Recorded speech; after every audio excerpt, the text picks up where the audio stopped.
14 at approximately 10:45 a.m., Winnipeg Police Service members received a call for service regarding a distraught male inside a residence in the 500 block of Stella Avenue.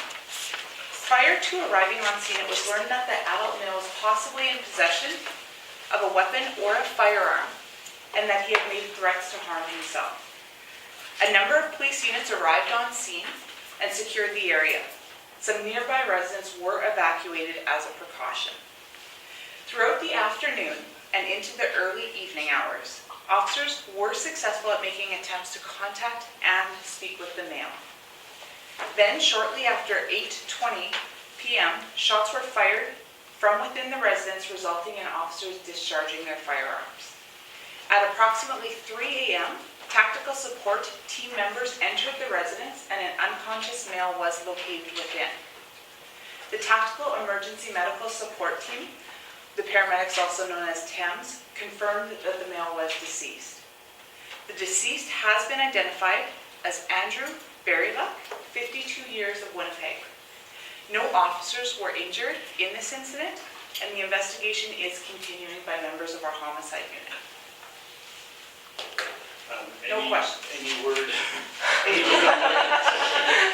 At this point, is it believed that the individual shot himself, or was he shot by police? Now, what I can tell you is this investigation is still ongoing. There's certainly a number of unanswered questions that we do have at this time. So right now, I don't have a definitive answer for you. Obviously, we're proceeding with that investigation. Autopsy results are obviously going to be a definitive factor for us. Was he in fact shot, or did he perhaps die by some other means? Yeah, what I can tell you is this deceased male that was located within the residence. I think it's fair to say the individual succumbed to. Actually, at this time, I can't really say that. I don't want to speculate. Is what we're getting at. It's what we believe right now. It's really too early. We haven't had an autopsy result yet. We do know that there was gunshots that were fired from that residence, and our officers did return fire. Did he have gunshot wounds? Again, a little bit too early to say. As you can tell, that individual, the deceased, had been removed from the residence early this morning. Those autopsy results will be pending, and we'll be able to confirm that for sure. Is he the man who had been involved in the stand-up? Yes. Was he the owner of the house where he lived?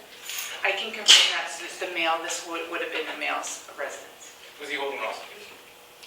I don't have any information that anyone else was within the residence at the time. You say you got a call of a distraught male. Can you elaborate on that, please?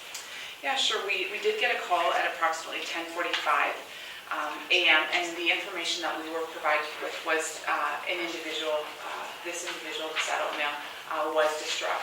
There was some information to suggest that the male in question had threatened to potentially harm himself. Obviously, as a result of that information that we did learn, we did activate incident command, which resulted in our tactical support team members being called out, as well as our crisis negotiators. I can tell you that throughout the afternoon and the early evening hours, our crisis negotiators did make extensive contact with this male. Those efforts to resolve this in a peaceful manner were ongoing to a great extent. I mean, they're highly trained members of our service that specifically deal with incidents such as this. Obviously, we want to, as a police service, ensure that our main priority is always the safety of everyone involved. Whether that's people who live within that area, the individuals themselves, or certainly our officers who are attending that scene. So it's not taken lightly, and we try to, as much as we can, resolve situations that unfortunately do not end in a tragic result. Can you go over just the protocol for police to actually fire on somebody? The protocols for just officers to fire their weapon. Yeah. Well, certainly that's all encompassing, right? All of our officers pertains to a use of force policy and a doctrine, and the officers' decisions to utilize their firearm is a very is a very important choice, and that's based on threats that they're feeling to themselves, to members of the public, and in order to protect themselves. So certainly, it doesn't happen very often where our officers are discharging their firearms, and it's quite honestly to stop a threat that they feel. Residents on the street were saying that they were hearing shots as early as 6 in the afternoon, going all throughout the night. This makes it seem it was only at like 8 o'clock.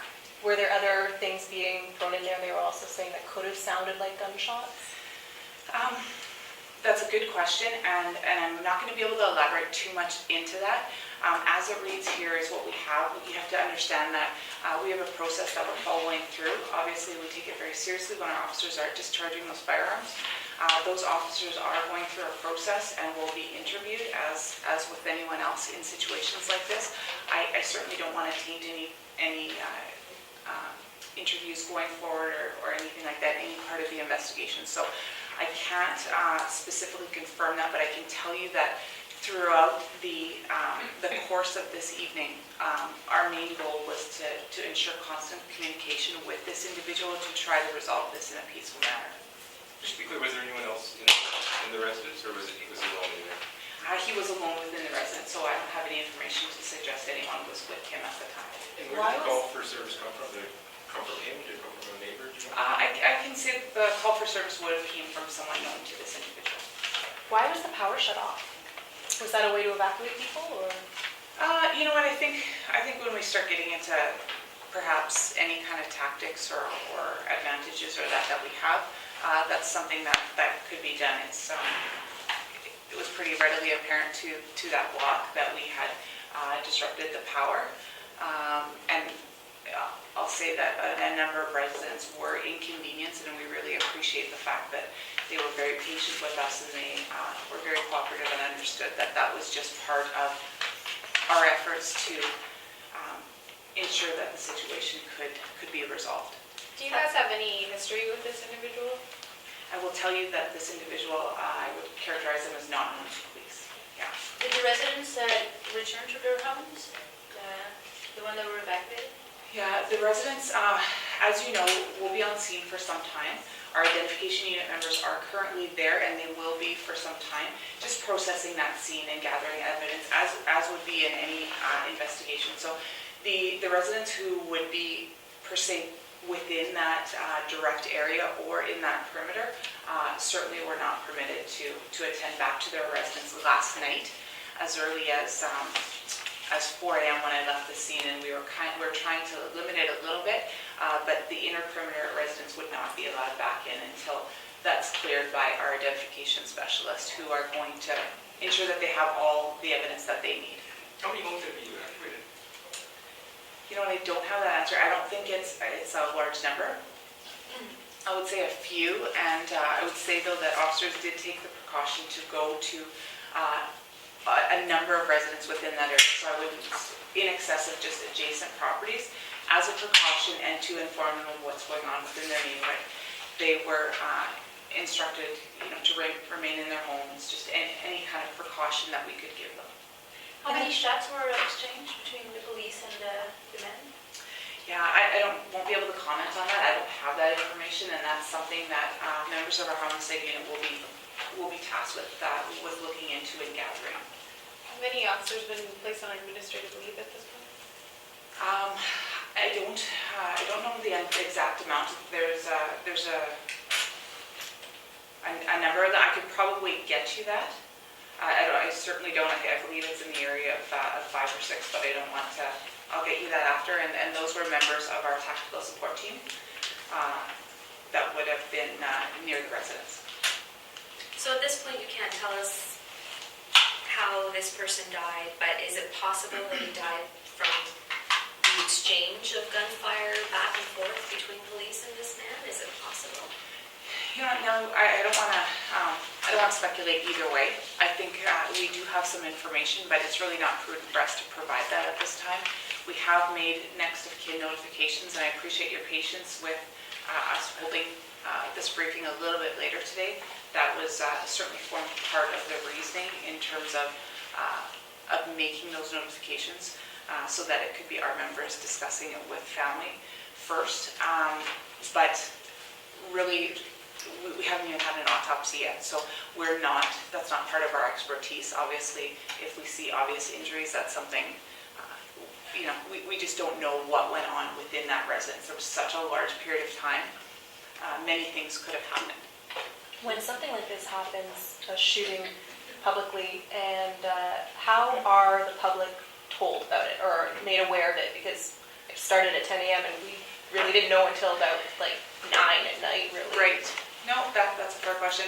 That's always, situations would evolve, right? And they're ongoing, and we get certain information as we're going forward. Typically speaking, the incident that we were responding to, we dedicated as soon as we had information to suggest there may have been a threat or a potential threat. If there was a weapon or a firearm, we would have deployed a number of resources to secure that area. We did feel that we had that area contained and secured, and typically that we understand that that's not something that this incident that you typically report on at that time. So we obviously don't want to waste your resources either. It was contained to such a small area, but you're right, when it's done in such a, as it progressed and we needed to shut down a larger area and it contained so much more resources, and obviously certainly when the firearms were discharged, that took everything to a whole new level. When it says shots were fired from within the home, were shots fired in the direction of officers? That's my understanding, is the officers, the tactical team members would have been in close proximity at the time. Again, can't go into any further detail with that, but certainly they would have been the officers closest to that residence and had retreated